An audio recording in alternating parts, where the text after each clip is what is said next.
La salle des fêtes de Saint-Jean-de-Liversay avait des couleurs de cabaret pendant 2 jours, vendredi 16 et samedi 17 novembre.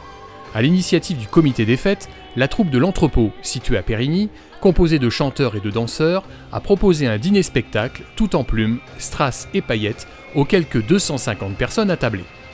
Quelques heures avant le lancement de la deuxième soirée, Alexandre, Jean-Luc et Hélène nous en disaient un peu plus sur le spectacle et le comité des fêtes. On a vraiment un show avec des artistes du la pole dance, des danseuses, de l'humoriste, du concert live. Non, c'est vraiment... et puis c'est pareil, donc c'est une manifestation où on y met de la qualité.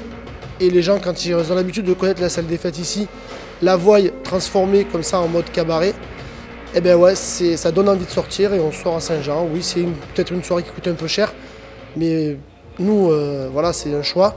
On ne peut pas faire moins cher de toute façon, mais c'est pour dynamiser le village et pour démocratiser le côté cabaret et pour donner un côté festif et lancer les fêtes de fin d'année aussi là-dessus. Voilà. C'est un beau projet qu'on a mené l'année dernière et on le retente cette année. Et c'est vraiment avec grande satisfaction qu'on est là encore aujourd'hui.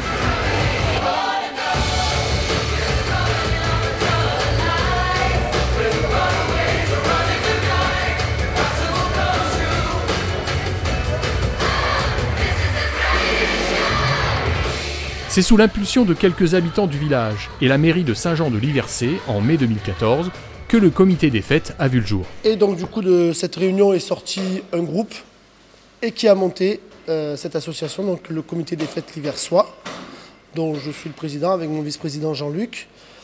Vous êtes tous de Saint-Jean-de-Liversay ? Tous Liversois, oui. Tous. Ou des petits villages aux alentours, c'est-à-dire Terré, Luché, Choupeau on n'a pas. Non, Terré, Luché et Saint-Jean. Terré, Luché, Saint-Jean, c'est ça. La commune. Alors qu'est-ce que vous faites au sein de ce comité ? Quel est l'objet, quel est le but de ce comité des fêtes ? Comme on a, c'est de divertir et proposer des événements atypiques sur la commune, essentiellement sur la catégorie adulte, on va dire. Donc on propose ce qui est toute soirée à thème, apéro-concert. On propose de la Saint-Patrick, on propose le 13 juillet avec un bal avec un orchestre en live. On propose donc une soirée cabaret là.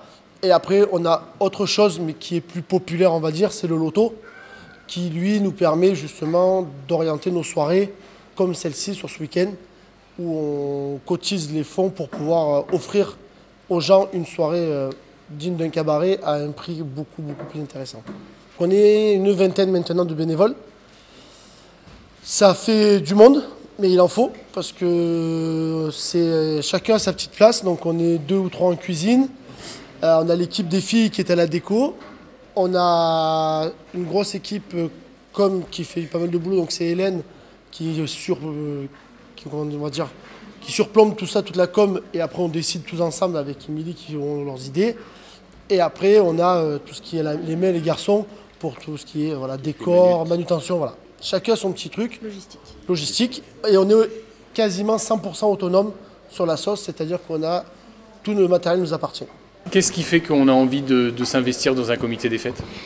Disons que c'est pour que le village puisse vivre, donc, et qu'on puisse faire profiter aux gens de tout ce qu'on est capable de mettre en place, et qu'il y ait une petite animation, et que le village puisse vivre. Que ce soit, voilà. Oui, c'est surtout ça. Je pense qu'on a fait pour ça, pour que le village puisse retrouver une dynamique et que ce soit convivial. Mais c'est pas évident de faire sortir les gens, hein. C'est quelque chose de... Voilà. Justement, au niveau de la communication, c'est plus dur pour faire en sorte que les gens aient envie de venir, sortir, bouger. Je dirais que c'est pas forcément plus dur. Je pense qu'au niveau communication, comme pour le reste de ce qu'on fait au comité, c'est vrai qu'on a mis le cran assez haut. Je pense qu'au niveau de la com, on peut toujours faire mieux, mais je pense que les gens, quand ils n'ont pas envie de sortir, ils sortent pas. Donc on fait ce qu'on peut pour les motiver. Alors en termes de com, c'est vrai qu'on s'applique à faire une belle com. Maintenant, c'est compliqué. Il y a une partie de Saint-Jean-de-Liversay qui est un peu village dortoir. Donc ces gens-là, ils n'ont pas forcément de vécu sur la commune et ils n'ont pas forcément envie de bouger. Donc finalement, les gens qui bougent, c'est aussi les gens qui ont des enfants à l'école.